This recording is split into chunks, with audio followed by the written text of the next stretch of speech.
Les choses sérieuses commencent, on va en patrouille avec les hommes du Bir. Et on va visiter notamment la forteresse d'Amchidé, qui a été de nombreuses fois attaquée par Boko Haram. Boko Haram, c'est le nom de la secte islamiste qui ambitionne de fonder une république intégriste au nord du Nigeria et qui aurait déjà fait plus de 15 000 victimes. Nous sommes un califat islamique. Nous n'avons rien à voir avec le Nigeria. Au Cameroun, pays frontalier, le groupe terroriste est aujourd'hui l'ennemi public numéro 1. Octobre 2014, une centaine d'islamistes lourdement armés attaquent le camp militaire d'Amchidé. Des affrontements d'une rare violence qui font 10 morts côté camerounais. Je me rends sur les lieux de la bataille pour rencontrer le bataillon d'intervention rapide. Bonjour. Les acteurs de cette guerre de reconquête. En ville, les populations sont traumatisées par plusieurs attentats suicides. La nouvelle stratégie de la terreur de Boko Haram. Militaires, forces de l'ordre, mais aussi civils, je suis parti à la rencontre de ceux qui font face à une menace quasi permanente. Quelles sont leurs méthodes? Comment vivent-ils face au danger? Je m'appelle Régis Kamdem, je suis journaliste. Voici mon enquête au cœur de la lutte contre Boko Haram.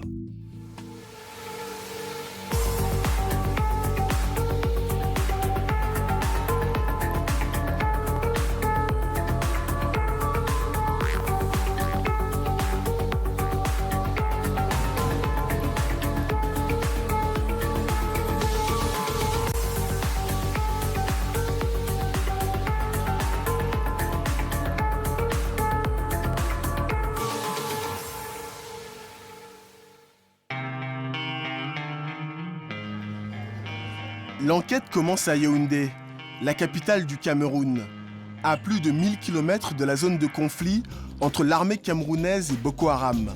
Depuis le mois de mai 2014, le Cameroun est officiellement en guerre contre les djihadistes. Une anomalie pour ce pays habitué à la paix. De récents attentats suicides perpétrés au nord par Boko Haram inquiètent la population, qui craint que le danger se propage jusqu'ici. Est-ce qu'on ressent ici à Yaoundé la menace Boko Haram? Ici, on ressent parce qu'il y a l'actualité, il y a le suivi des journaux et on voit ce qui se passe là-bas et ça fait mal. Et on se dit peut-être que ça aurait pu être nous et peut-être que ça va être nous demain. Vous savez qu'il y a la menace des attentats au quotidien. Ça veut dire que quand quelqu'un arrive à côté de vous, vous regardez s'il n'y a pas un sac ou quelque chose qui peut être caché sur lui. L'insécurité, c'est permanent. Vous vivez dans la psychose totale. Vous ne savez pas qui est Boko Haram, qui ne l'est pas. Puisque ce sont des gens qui sont normalement habillés comme vous, mais qui dissimulent quelque chose d'explosif sur eux.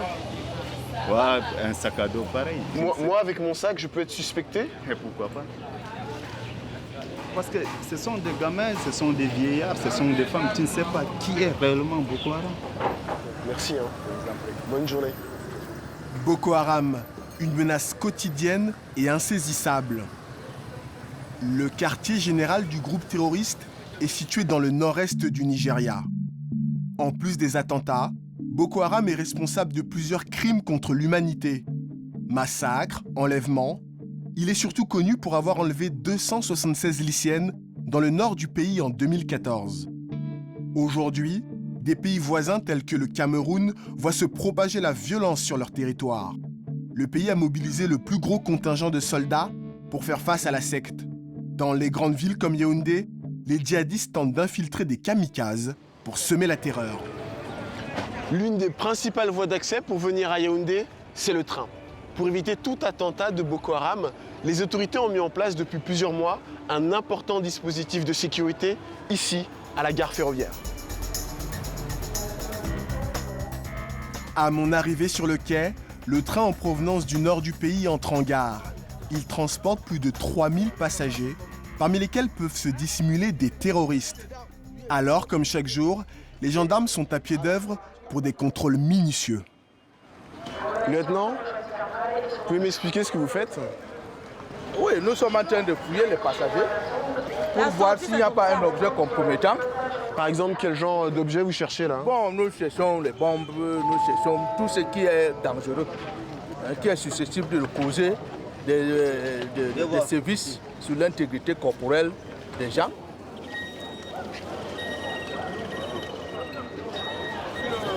Voilà un cas d'entrée où c'est lui-même ou c'est quelqu'un d'autre qui a renforcé le 5 pour le transformer en 6. La police va vérifier. Mais ça au poste de police. Est-ce qu'au faciès, il y a des profils suspects qui alertent votre attention? Bon, on regarde les gens, on essaie de dévisager les gens. Mais bon, pour les passeports, on regarde juste la validité. Si ça n'a pas expiré. Mais au départ, il y a bien quelque chose qui alerte votre attention. Oui, mais bien sûr. Qu'est-ce qui a alerté votre attention sur ce jeune homme? C'est le flair du gendarme, tout simplement. C'est-à-dire la routine, on nous habitue à ça. Parce que la fouille, quel que soit le cas, ne peut jamais être systématique. Il y a toujours ce petit flair qui vous conduit vers un individu. Non. On va vérifier votre problème après. Qu'est-ce qui se passe, lieutenant? Pourquoi vous l'arrêtez? Il n'a pas de carte d'identité, il n'a rien sur lui. Rien.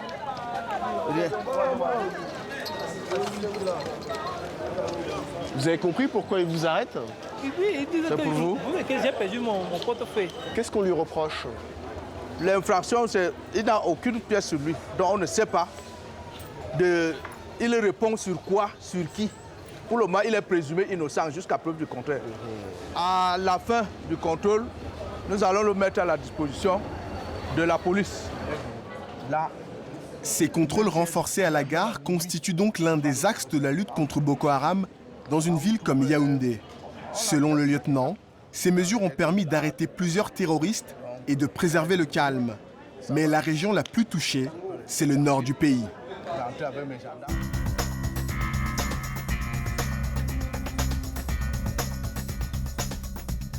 Je suis en train de quitter Yaoundé. J'ai pu voir en parlant avec les habitants de la ville qui vivent dans une certaine crainte de menaces d'attentats, bien que la ville ait été épargnée. On est à 1000 km de Maroua. J'ai hâte de savoir dans quelles conditions les habitants de Maroua, donc qui est non loin du front, dans quelles conditions ils vivent.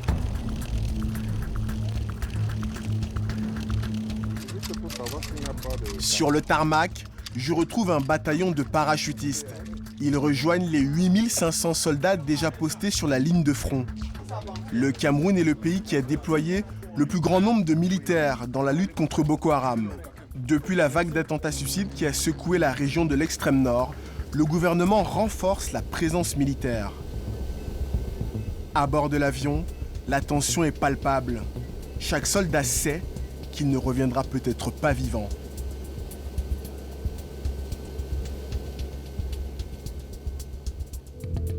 Il nous faut un peu plus de 3 heures pour rejoindre le nord du Cameroun. Ma première halte dans le nord est à Maroua, la capitale de la région, située à une centaine de kilomètres de la frontière avec le Nigeria. L'été dernier, 3 attentats suicides ont secoué la ville. D'après ce chauffeur de taxi, les répercussions se font encore sentir. Depuis les attentats suicides de juillet dernier, comment est Maroua alors? Maroua est devenu maintenant très faible. Rien ne fonctionne maintenant à Maroua. Votre activité de taximan? Ça ne va même pas. Parce que s'il n'y a pas les étrangers, rien ne marche. Il n'y a pas le marché. Il n'y a personne qui vient. Avant, il y avait les étrangers qui viennent payer les choses, il y avait les activités. Depuis l'attentat a fait, mais tout ne marche pas maintenant. Les gens ont peur? Oui, les gens ont peur. Les gens ont peur.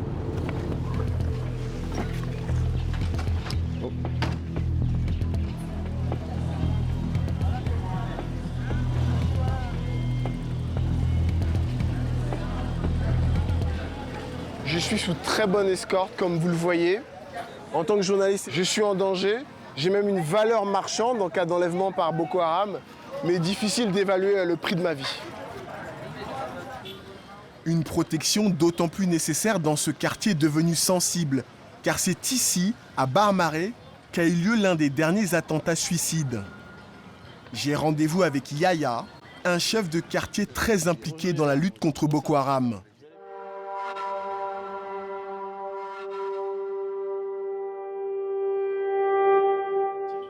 Yaya dirige une milice d'autodéfense composée d'habitants du quartier. Ensemble, ils traquent les terroristes. Alors présentez-moi votre équipe quand même. Bon, ça c'est les 3 membres du comité de vigilance. Membre du comité vigilant numéro 1. Et ça c'est Saliou. Enchanté Saliou. Merci. D'accord. C'est M. Saliou. Nous sommes le comité de vigilance. On sécurise notre secteur quand même. On fait de la sécurité dans notre ville. Donc c'est comme ça qu'on vous identifie. Oui, c'est comme ça qu'on s'identifie. Le 22 juillet dernier, les habitants du quartier vivent un véritable cauchemar. 2 explosions meurtrières, dont une ici, à l'endroit où nous nous trouvons. 2 jeunes filles kamikazes font exploser des bombes artisanales. Le bilan est lourd, près de 40 morts et une centaine de blessés. Yaya et ses amis comptent parmi les premiers témoins arrivés sur les lieux. Les déflagrations ont laissé des stigmates encore bien visibles. Et vous pouvez me montrer, voir les dégâts qui ont été causés. Donc tout ça là, c'est les éclats de la bombe. Tout ça. Oui, il y a d'autres qui sont assis ici là. Parmi ceux qui sont assis ici là, tous sont morts. Il y a c'est une petite cafétéria, il y a un grand frère qui jouait son cafétéria ici. Bon, il y a le nombre de gens qui viennent se déposer ici, qui boivent le thé ici. Bon, à 7 ans, à 14h30 comme ça, on avait entendu seulement le bruit, bam. Bon, on a couru, on avait dit que c'est le roue de moto qui avait explosé. Bon, on est venu, on avait trouvé notre frère qui sont dans le sang, d'autres gens qui sont dans le combat comme ça. Bon, on avait pris d'autres gens, on a amené à l'hôpital. Bon, n'est pas même 2 minutes ou 3 minutes comme ça, on avait attendu encore notre explosif dans le marché central. Bon, c'est comme ça qu'on avait peur alors. C'est quelque chose qui... C'est mauvais gens qui sont entrés dans notre ville. Bon, tout le monde courait partout, mais jusqu'à que le force de l'ordre qui est venu, bon, nous calmait, bon, attendez. C'est comme ça qu'on avait commencé à faire. Et vous avez perdu un membre de votre famille dans cet attentat? Oui, effectivement, j'avais perdu le fils de mon oncle, Omar Isma. C'est mon grand frère. Il avait quel âge? Bon, à peu près, il peut avoir 52 ans ou 53 ans comme ça. Bon, celui qui est mort ici, c'est que je le connais très bien. Il y a Omar, un tailleur qui court au marché. Il est venu ici pour manger. C'est ici qu'il est tombé. C'est ici même. Ici là? Oui, c'est ici même qu'il est tombé. Il est tombé ici. Donc si ça a la puissance de percer comme ça un tronc d'arbre, on peut imaginer, on peut bien imaginer ce que ça fait sur un être humain. Viens voir ça. Même là on voit. Yaya souhaite justement me montrer les séquelles causées par les explosions sur des rescapés. Direction l'hôpital de Maroua. Nous rencontrons des adultes à jamais marqués dans leur chair, mais aussi des enfants. Leurs meurtrissures témoignent de la barbarie aveugle de Boko Haram. Merci de nous recevoir. Merci. Tout ça, c'est des blessés des attentats. Bonjour, du courage. Bonjour. On a même des enfants. Il a 12 ans. Il a 12 ans. Dans l'attentat suicide, il a perdu sa jambe. Waouh. Même une petite fille. Waouh. Elle s'appelle comment? Warajirang Abina.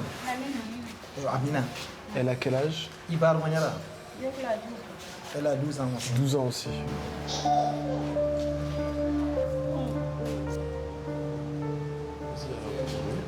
Merci beaucoup.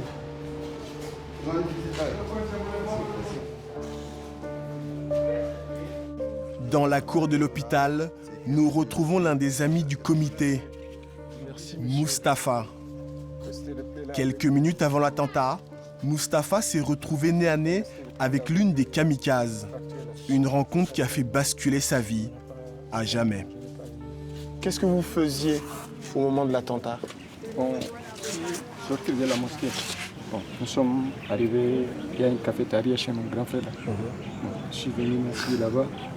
Bon, j'ai couché mon dos. Bon, j'ai vu la dame là, elle est passée comme ça, devant.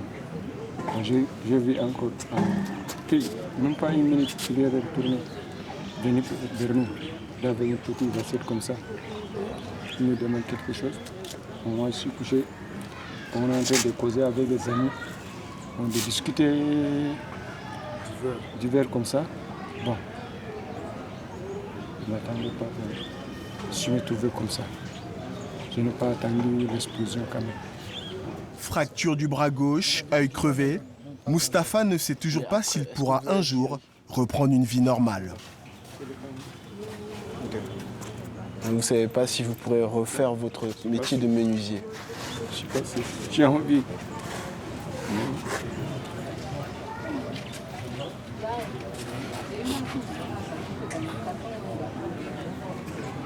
Je vois que vous êtes ému aussi. Qu'est-ce que ça vous fait de voir ça?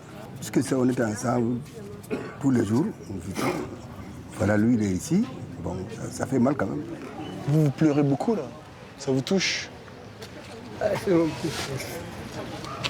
On était des proches. Nous étions très proches. Mais maintenant, il n'est pas lui, je connaissais.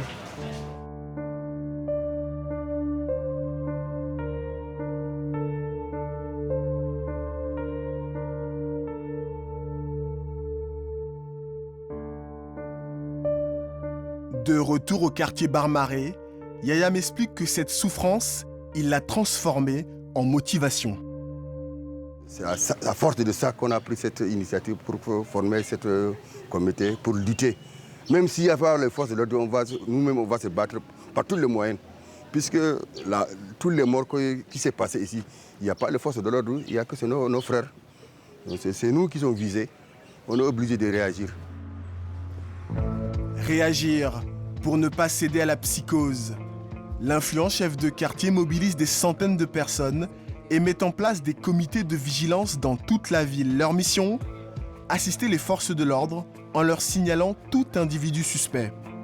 Plusieurs fois par semaine, Yaya et ses amis sillonnent le quartier pour des patrouilles de routine. Il y a quelque chose de suspect là-bas? Oui. Quand tu avais le sac comme ça, si on ne te connaît pas, on te fouille. Le monsieur qui a le sac là-bas, en tunique rose, il a un sac. Ça, c'est quelqu'un qui peut être suspect. Comité de vigilance. Comment vous avez su qu'il était étranger? La peau et le machin là. Bon bah oui, c'est pas suspect, il n'y a rien de suspect dans tout ça quoi. C'est des poudres. Donc bah ok. Là ils ont interpellé quelqu'un du Niger. Ils sont tout de suite aperçus que c'était pas un Camerounais. Et ils lui ont demandé ce qu'il faisait ici, ils l'ont fouillé. Et fausse alerte quoi. C'est juste un guérisseur traditionnel.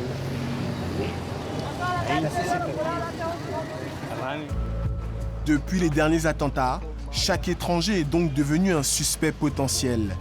Même s'il ne débouche pas toujours sur des arrestations de terroristes, les contrôles de ce genre sont indispensables. Notamment les vendredis, jour de prière à la mosquée. Donc comment vous organisez la sécurité alors là? Vous avez vu, si tout le monde arrive, s'arrête, on fouille chaque, personne par personne, il entre. Il y a deux étapes. Première étape, ici à l'entrée. Le deuxième à l'entrée de la mosquée. Merci. C'est obligatoire même pour moi. Oui.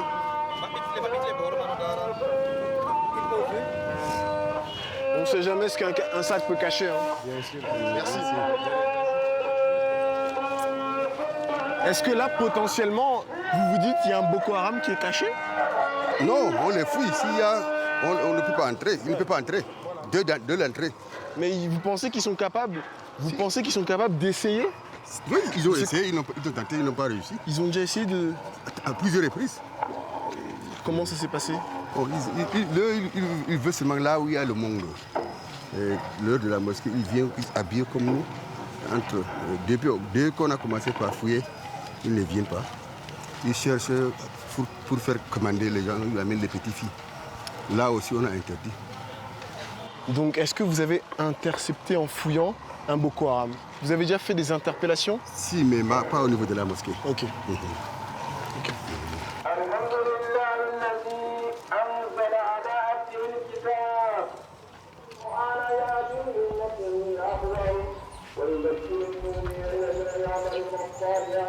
Les comités de vigilance, une démarche populaire, devenue un maillon essentiel dans la lutte contre Boko Haram.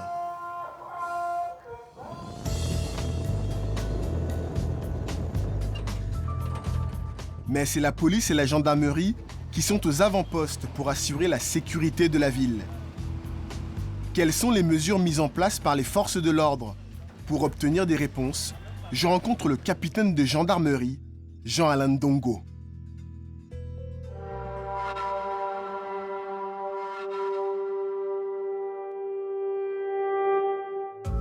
Le capitaine Ndongo m'explique que les 2 roues font l'objet d'une attention particulière.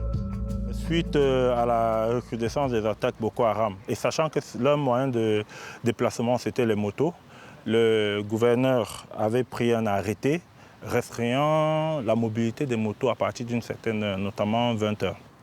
Et nous avons toujours mené des opérations en ville consistant à prendre toutes les motos dépourvues de documents prouvant l'appartenance au titulaire, au pilote. C'est dans ce cadre que ces motos ont été prises ici et de l'autre côté. Est-ce que c'est vrai que des fois, ils cachaient des choses sous le siège, des munitions? Généralement, qu'est-ce qu'ils faisaient? Ça veut dire à l'intérieur, on pouvait tout enlever. On créait une caisse. Ou à l'intérieur ici, on enlève tout. On fait une caisse à munitions. Et dès qu'on le met, dès que tout est rentré, il ferme, il pilote sa moto sans problème. Ça a été à maintes reprises vu et appréhendé lors des différents contrôles. C'est pourquoi les motos, c'est l'axe principal. En fait, c'est l'action principale de lutte contre Boko Haram dans la ville de Maroua, c'est restreindre au maximum l'usage des motos de façon clandestine. Voilà. Et vous avez saisi combien de motos? Il y en a pas mal bon, depuis le début de l'année. On peut aller à au moins, je crois, au moins 600 motos. Donc toutes les motos qui sont là n'ont pas preneur et automatiquement c'est suspect.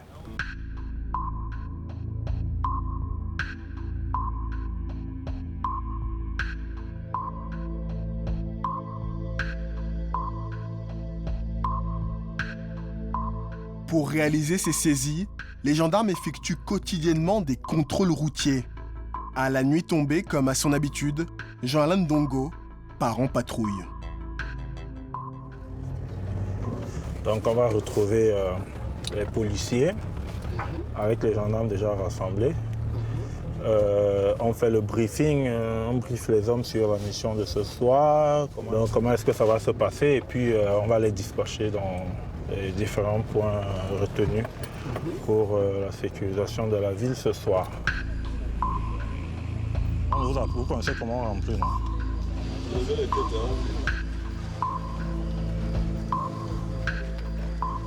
Repos, messieurs, bonsoir. Bonsoir. Alors, comme tous les soirs, nous sommes organisés encore une équipe de patrouille. Vous voyez que l'effectif est assez étoffé. On va vous envoyer chaque groupe avec son chef sur un point à contrôler. Les consignes restent les mêmes. À partir de 20 h, on ne veut plus voir les motos circuler. Si ce n'est pas les motos des FMO, ou de personnel de santé.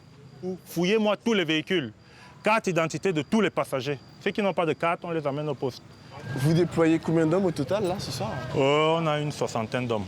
En fait, nous couvrons 15 carrefours. 15 carrefours fois 4. Ça fait 60, mais ils sont un peu plus de 60 parce qu'on est à 5 Mais c'est suffisant pour couvrir une grande ville comme Maroua? C'est suffisant quand même, notamment les grands points. On tient les grands points. Les hommes vont se déployer sur les grands carrefours et aux entrées de la ville. Leur mission, éviter toute infiltration de terroristes. Pendant plusieurs heures, le capitaine Ndongo sillonne Maroua pour s'assurer que le dispositif est bien en place. Mais là, on est parti jusqu'à 3 heures minimum. 3 heures. C'est comme ça depuis avril 2014. Ouais, comme ça. En plus du couvre-feu imposé aux 2 roues... Tu vois où à 20 h, plus de motos dehors. Hein. Vous savez ça, non? Voilà, donc allez déjà garer votre moto. Certaines voitures sont passées au peigne fin. Le chef de patrouille, il va vérifier. Vous fouillez les véhicules. Hein? Une voiture comme ça, capitaine, qu'est-ce qu'elle a de suspect ou... Bon, a priori, on ne peut pas détecter d'un trait, mais c'est lors des fouilles. Lors des fouilles, parfois, on tombe sur du costaud, sur des trucs. Et parfois aussi sur renseignement. On peut nous dire tel véhicule qui va à tel axe. Il faut l'interpeller, il faut l'intercepter parce qu'il y a tel problème. Des fois, vous avez récupéré quoi en fouillant comme ça? Des armes, des munitions, beaucoup de munitions. Un peu plus loin, un cycliste va même être interpellé. Bon, si tu n'as pas de carte, on va t'amener au camp. Mais là, vous êtes sans pitié, hein? Non, c'est sans pitié. On va l'amener au poste. Si sa famille peut l'identifier, si on peut nous apporter sa pièce, oui, on va le libérer. Mais s'il n'y a pas, on monte une procédure pour défaut de carte nationale. On le présente au procureur lundi. Coupez votre moteur. Bonsoir. Descendez. Non, laisse. Lui, il n'a pas voulu s'arrêter? Il n'a pas voulu, mais on va le prendre devant notre cas. Ça arrive souvent, ça? Qui fuit comme ça? Oui, toujours. Fuit. Oh. Et là, c'est suspect. Vraiment, c'est inquiétant. C'est suspect, là? C'est-à-dire? Il devrait s'arrêter pour se faire contrôler. Oh là. Il va être bloqué par là-bas ou pas? Certainement, la patrouille là va le prendre. La patrouille qu'on a laissée plus haut. Ce motocycliste devrait être arrêté plus loin, mais il a tout de même réussi à passer le premier contrôle, ce qui montre que malgré les efforts déployés, des failles subsistent. Pour mener à bien sa mission, le gendarme s'appuie aussi sur un réseau d'informateurs qui l'alertent de toute tentative d'infiltration de terroristes. Quelques instants plus tard, l'un d'entre eux lui transmet une information importante. Ça, c'est le collégien qui m'appelait. Un renseignement faisant état de l'entrée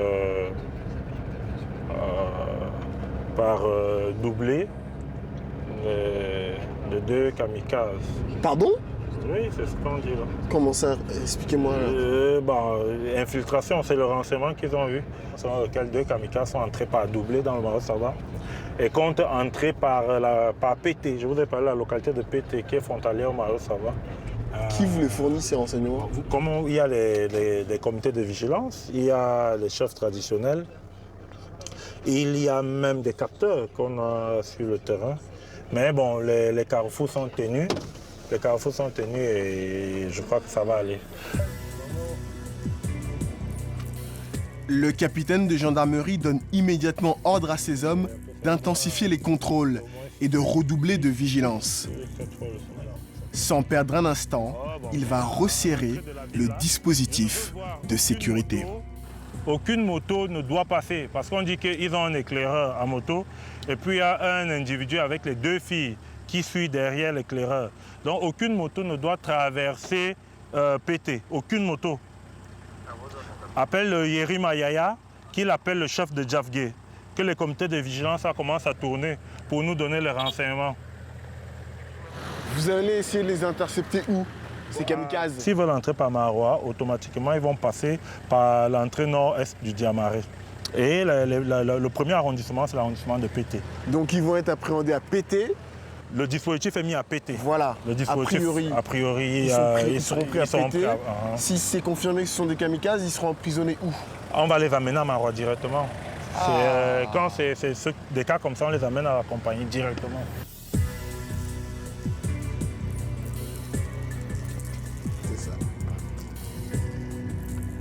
Faites attention, les contrôles des véhicules qui viennent là, il faut les fouiller systématiquement. Les motos, sans hésitation, vous les garez, on va venir les récupérer. Ok, je vais refaire des tours tout à l'heure.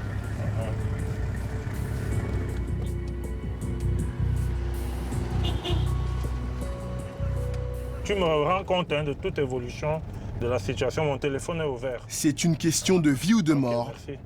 Car Maroua a déjà connu 2 attentats suicides. Libre, parce que vivre ça une 3e fois, c'est pas gai. Et vous savez, c'est un autre genre de guerre qui est assez lâche.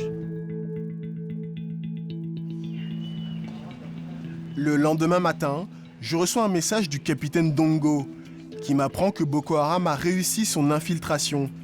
2 femmes kamikazes se sont faites exploser dans le village de Kangaleri, à environ 80 km au nord de Maroua.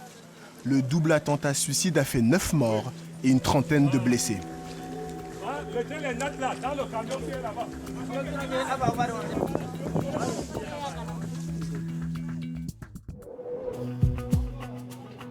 Mais pourquoi la secte islamique a-t-elle décidé de s'en prendre aux civils? Pour obtenir des réponses, je pars à la rencontre de l'armée camerounaise, et plus précisément du bataillon d'intervention rapide, le BIR, au centre de commandement de ces troupes d'élite, situé à 20 km de Maroua. Je passe par une étape indispensable.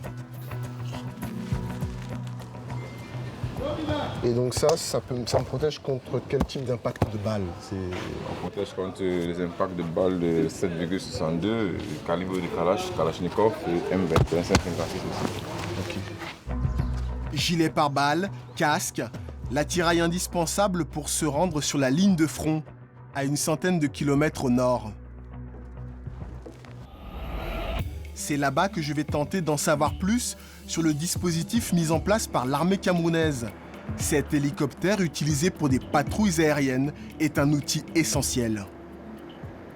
À quoi faites-vous attention là? On fait attention à des mouvements de personnel assez suspects.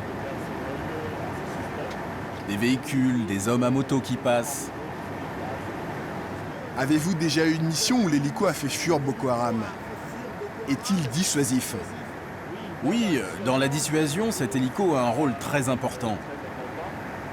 Comme vous avez pu le constater, nous avons notre équipement monté, prêt à être utilisé. Parfois, nos troupes sont attaquées. Ou bien il y a des troupes à qui on a tendu une embuscade. Et le fait de survoler la zone fait fuir l'ennemi. Cette zone que nous survolons est assez hostile. Et si les Boko Haram souhaitaient nous tirer dessus, se cacheraient-ils dans ces montagnes-là, par exemple? Oui, effectivement. Car sur la montagne, ils ont une meilleure appréciation de notre distance et de notre taille.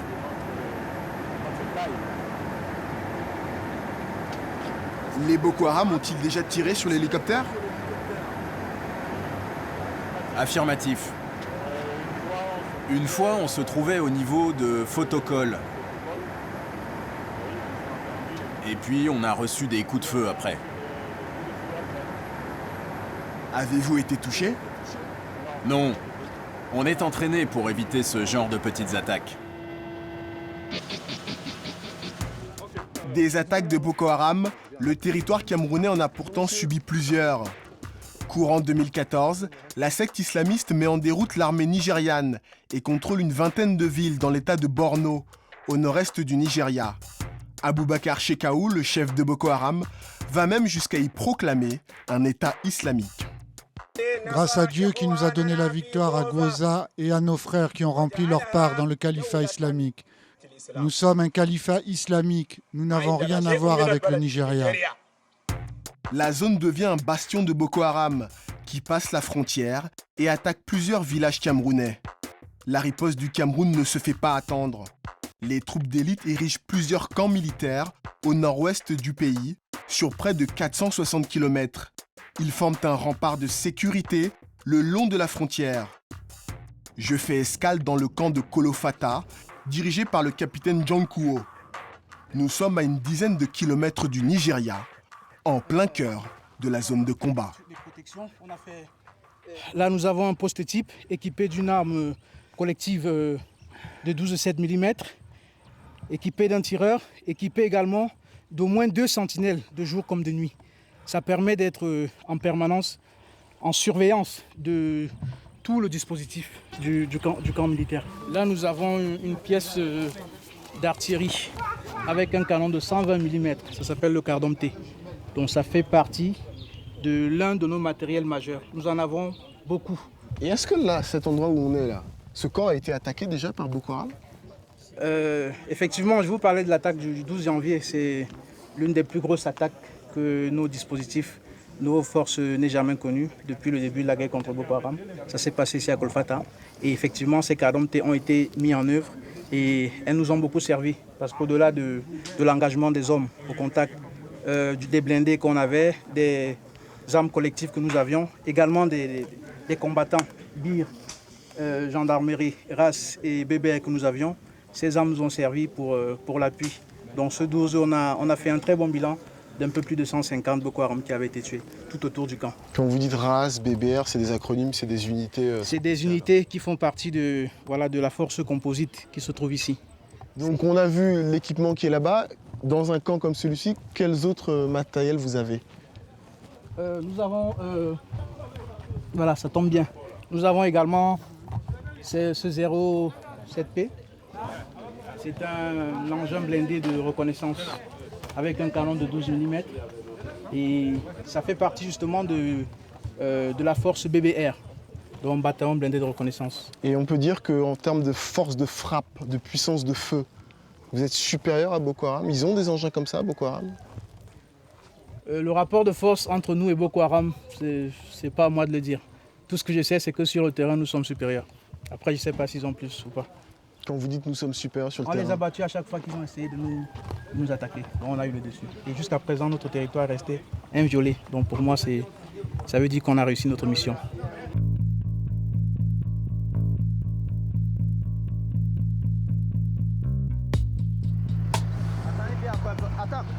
Les choses sérieuses commencent. On va en patrouille avec les hommes du BIR. Et on va visiter notamment la forteresse d'Amchidé, qui a été de nombreuses fois attaquée par Boko Haram. Des patrouilles quotidiennes, un autre moyen de défense essentiel pour l'armée camerounaise. Sur la route qui longe la frontière, nous traversions plusieurs villages attaqués par Boko Haram. Régulièrement, les troupes d'élite sont saluées joyeusement par les enfants, signe que le calme revient peu à peu. Un calme tout de même fragile. Le Nigeria est de ce côté, ça veut dire qu'à tout moment, on peut faire l'objet d'une attaque de Boko Haram. Un quart d'heure plus tard, nous arrivons sur le théâtre de l'une des plus célèbres batailles de la guerre contre Boko Haram. On arrive à la forteresse de Amchidé qui a été attaquée par Boko Haram plusieurs fois. D'ailleurs, on en voit encore les séquelles. Par exemple, ce char qui est complètement brûlé.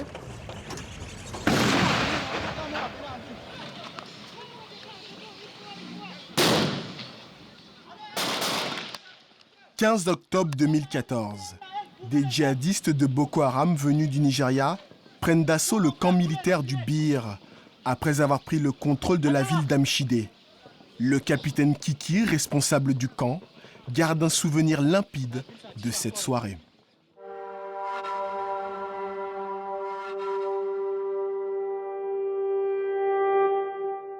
Ils ont tenté de s'emparer de notre camp en venant de Banqui. Ils ont profité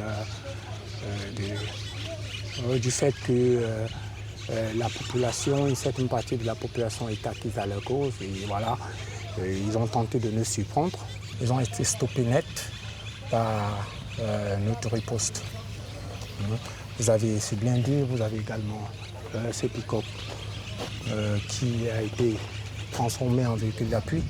Selon les autorités camerounaises, le bilan est de 8 morts côté camerounais et plus de 100 côté islamiste. Le lendemain matin, le capitaine Kiki et ses hommes entrent à Amchidé, où Boko Haram a massacré des civils et incendié plusieurs bâtiments. Les affrontements durent plusieurs heures. En fin de matinée, les hommes du Bir reprennent la ville et mettent en fuite les djihadistes qui traversent la frontière. On y va là, on y va. Allez embarquer. Dans cette guerre, l'armée camerounaise fait face à une contrainte de taille. Le capitaine et ses hommes n'ont pas le droit de passer la frontière et d'attaquer Boko Haram. Ils doivent observer une posture défensive qui les expose parfois à des embuscades. Ah, c'est mon véhicule et ils nous ont tendu l'embuscade. Donc, ce dont on parlait, ils ont tendu l'embuscade à partir de là, comme mon véhicule a sauté sur lui. Ils ont commencé à ouvrir le feu. Ils étaient embusqués un peu partout ici. Quand votre voiture explose, comment vous réagissez? Qu'est-ce que vous dites à vos hommes? Qu'est-ce qu'on dit? Les hommes sont hyper entraînés. Si on commence à tirer là, j'aurais pas besoin de leur parler. Vous allez voir. Chacun dans son rôle sait ce qu'il a à faire. Dans sa position, sait ce qu'il a à faire. Chacun ici, vous pouvez. savent ce qu'il a fait. Le tireur à la mitrailleuse sait quel est son rôle dans ce véhicule. Le sniper sait ce qu'il aura fait si jamais ça dégénère. Chacun dans son rôle. Toute cette zone a été le théâtre de nos affrontements. Si les maisons pouvaient parler, je crois que elles vous auraient fait un très beau récit. Ça va, mon ami? Ça va bien, ça va bien. Bien? Ça va bien. Où sont les autres? Ils sont où? Oui, ils sont là, ils sont là. Je n'ai pas. Il a l'air content de vous voir. Oh, Vous êtes content de le voir? la vie est normale, les activités. Comment vous travaillez avec le BIR? Comment se passe la collaboration? On travaille avec les BIR. Les BIR nous a aidés beaucoup. Notre vie qui sommes ici, toutes les populations, c'est d'abord les BIR. Sans BIR, on ne peut pas vivre ici. Les Boko Haram viennent tous les moments pour nous sacher ici et brûler nos maisons, quoi, tous. Mais les BIR entendent, même dans la nuit, à minuit, ils viennent nous intervenir. On les appelle et ils viennent. C'est comme ça qu'on a visé ici. Vous avez son numéro de portable pour l'appeler? Affirmatif. Bien sûr, bien sûr. Ah, ça va? Ah, content de vous voir, les gars, ça va? Hello. Ces riverains, très heureux de voir le capitaine Kiki, font partie du comité de vigilance locale. Allez-y vers là-bas. Depuis la reconquête d'Amchidé, les hommes du BIR ont tissé des liens privilégiés avec la population. Une collaboration indispensable dans la lutte contre Boko Haram. Car à tout moment, les djihadistes peuvent tenter de nouvelles incursions pour voler de la nourriture ou enrôler de force des combattants. Comment est-ce que Boko Haram a essayé de vous recruter? Qu'est-ce qui s'est passé? Le Boko Haram sont venus ici pendant que la ville était encore bien. N'est-ce pas, le Boko Haram sont entrés ici, force par force. Ils voulaient que tout le monde soit comme eux. Donc les gens n'acceptaient pas jusqu'à ce qu'ils ont commencé à faire la guerre. Ils tuaient les gens, ils tuaient sous les gens. Beaucoup de populations des Camerounais qui sont aussi perdus ici là, à cause de Boko Haram. Mais qu'est-ce qu'ils vous ont dit? Ils vous ont menacé avec un fusil? Oui, une force avec la fusil en tirant sur nous. Beaucoup même, ils ont tué beaucoup de nos amis qu'ils ont tués ici même. En parcourant Amchidé, ou plutôt ce qu'il en reste, je me rends compte de la violence des affrontements. Autrefois très animée, cette ville commerçante de 3000 âmes n'est plus que l'ombre d'elle-même. Une ville morte que les hommes du BIR ont reconquise de haute lutte. En fait, c'était un bâtiment qui leur servait de poste avancé. Ils avaient une arme en batterie là, et à partir de là, ils pouvaient suivre l'axe, de façon à ce qu'à chaque fois qu'on approchait, ils réagissaient les premiers. Et comme mode d'action, ils avaient l'habitude de monter sur les arbres. Ils ont l'habitude de monter sur les arbres, à partir de là, ils peuvent voir au plus loin. Et c'est un peu comme ça que de temps en temps, ils nous surprenaient. On avait toujours la riposte nécessaire pour pouvoir les déloger. Là, nous sommes à la limite. À partir de l'autre côté, c'est le Nigeria. Donc, ouais. Vous voyez que la distance est nulle. Ouais, ça, c'est nous le sommes Nigeria. au Nigeria, ouais. Voilà, Bah oui, voilà la marqué plaque. là, Voilà la Nigeria. plaque. Ouais. Ouais. Moi, j'ai le droit de traverser? Bien sûr. Ouais. Voilà. Et alors, justement, si là, c'est le Nigeria, vous savez, d'après vos renseignements, où se trouve Boko Haram, à combien de kilomètres? À quelle distance ils sont d'ici? Oui, à Koumché. Je crois quand même qu'ils ont un bastion à Koumché qui a une vingtaine d'ici. Une vingtaine de kilomètres. Ouais. Donc vous restez très vigilant. Très attentif, très vigilant. Et d'où j'ai parlé d'un calme précaire. Camps militaires lourdement armés, patrouilles incessantes, collaboration avec les comités de vigilance. Grâce à ce dispositif, l'armée camerounaise a réussi à repousser les troupes de Boko Haram au Nigeria. Mais la frontière entre les deux pays est poreuse. Un point faible que les djihadistes s'efforcent d'exploiter en multipliant les incursions au Cameroun. Peu après mon départ, plusieurs affrontements entre les hommes du BIR et les djihadistes ont eu lieu. Les soldats de Boko Haram ont également pillé et incendié plusieurs villages.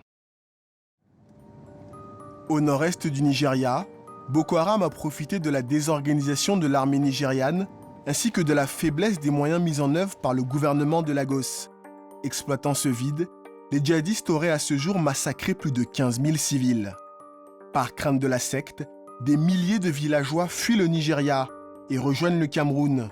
Le camp de Minawao, à 70 km de la frontière, accueille plus de 40 000 réfugiés nigérians. Des enfants, des femmes, mais aussi de jeunes hommes, comme Lucas Isaac, un ancien agriculteur, arrivé il y a maintenant 2 ans.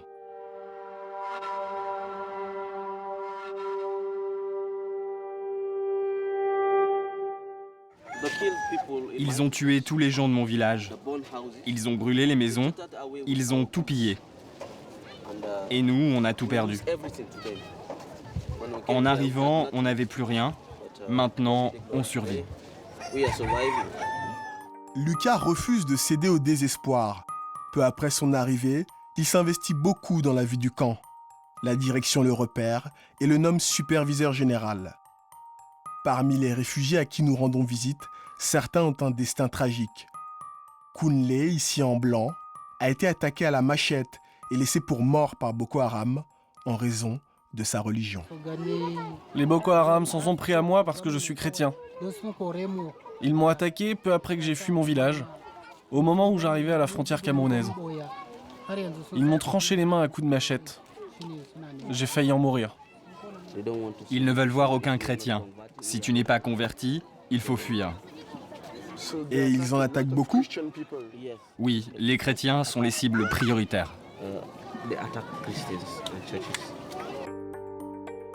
Comme Kunle, plus de la moitié des réfugiés sont chrétiens. Au Nigeria, ils sont devenus les cibles prioritaires des islamistes de Boko Haram. Plus loin, nous retrouvons une autre chrétienne, Mariama. Les djihadistes ont obligé son époux à se convertir à l'islam. Son refus lui a valu d'être abattu sous les yeux de sa femme et de ses enfants. Ils voulaient aussi que je me convertisse, mais j'ai refusé. Ils ont alors dit qu'ils reviendraient et que si je ne me convertissais pas, je savais ce qui m'arriverait. Ensuite, ils ont brûlé tout le village, les maisons, les églises, et on a dû fuir. Thank you. Okay. Goodbye, kids. Bye bye. Thank you. En dépit de ces conditions difficiles, Lucas a réussi à se reconstruire en partie. Sur le chemin qui mène à son logement, il m'explique que c'est au camp qu'il a rencontré son épouse, Ladi.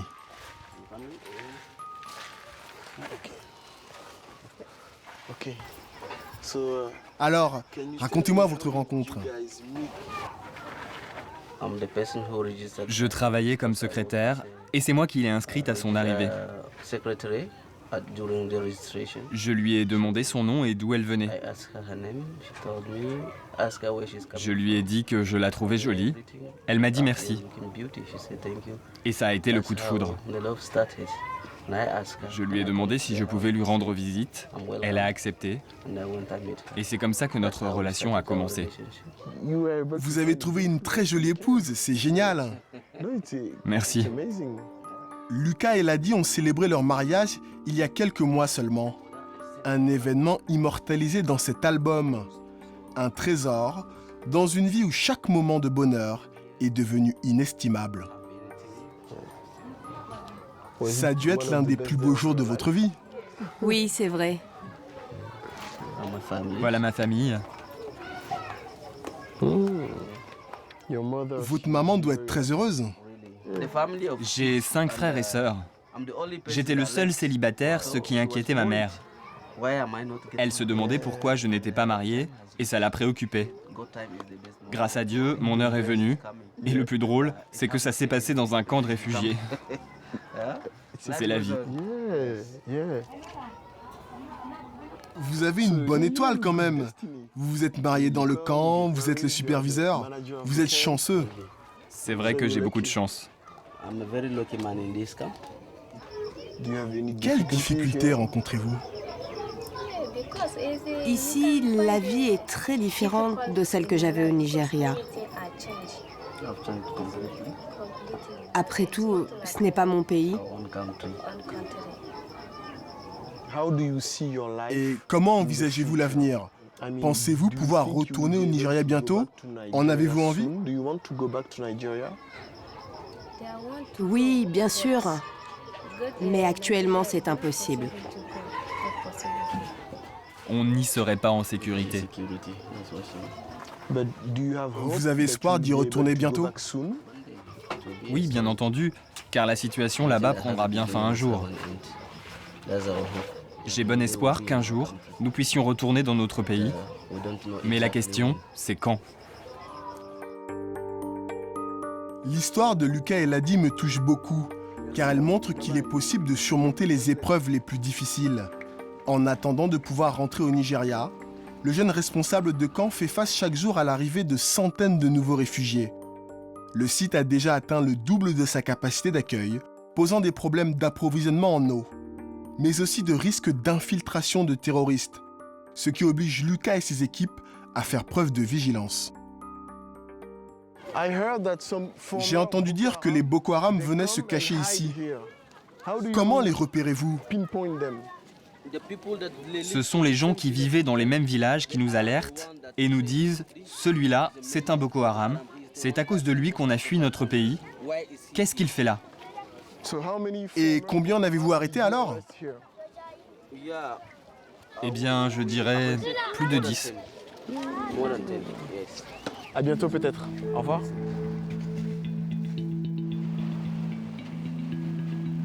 L'enquête touche à sa fin. Elle a révélé que la lutte contre Boko Haram est devenue une cause nationale au Cameroun. Elle implique l'armée, les forces de l'ordre, mais aussi les citoyens, entrés en résistance contre un ennemi commun. Ce combat revêt également une dimension internationale car il affecte le Nigeria, le Tchad et le Niger. Les États-Unis viennent par ailleurs d'envoyer au Cameroun 300 soldats spécialisés dans le renseignement. Mais en attendant que cette coopération antiterroriste ne porte ses fruits, Boko Haram a malheureusement encore le pouvoir de semer la terreur.